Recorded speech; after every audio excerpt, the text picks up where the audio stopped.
Are tank controls, Resident Evil, really that bad? Do you feel they add to the suspense of old horror games? What are tank controls? Tank controls is when you cannot strafe and you must turn like You pivot on you you pivot it on one point, and left and right move you, and you press up to move. Here's my problem with tank controls and Resident Evil. Tank controls, I think, were more or less for this game type implemented originally in Alone in the Dark, which was originally a PC game.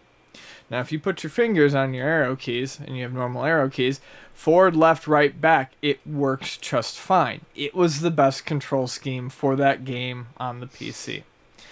When you move it, now they saw this sort of game and they wanted to make a game like that, and they implemented those controls because I think it was probably easy to. I don't buy that tank controls were ever implemented to increase suspense of horror games. I believe that they were implemented because that was kind of what they knew. The template set. I don't know this. I'm not a Resident Evil guy. When Resident Evil first came out, did they even have the PS1 controllers yet that had the dual sticks? No, they didn't, but that still doesn't change the fact that you can maneuver with the D-pad and press a button to aim. Okay.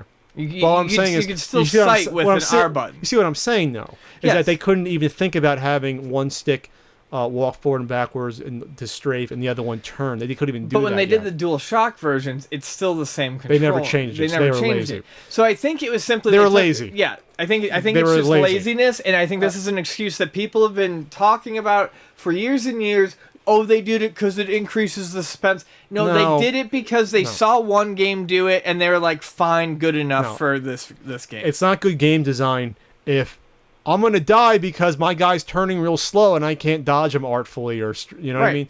That's not good game design. That's a crutch, and you're not any better for it. You can still press a targeting button and have to use up and down to aim for head or body parts or limbs. There are so many different ways they could have done it. Tank controls aren't there for precision. They're not there for suspense. I remember playing I haven't played the original Resident Evil since the 90s. My friends probably. But yeah, that's one of the things I didn't like about the game was like... Because I was used to, mouse and keyboard. If you could play that game with a keyboard, it would be fine. Or like how Resident Evil 4 is on the Wii U, on the Wii, which is amazing. Fine.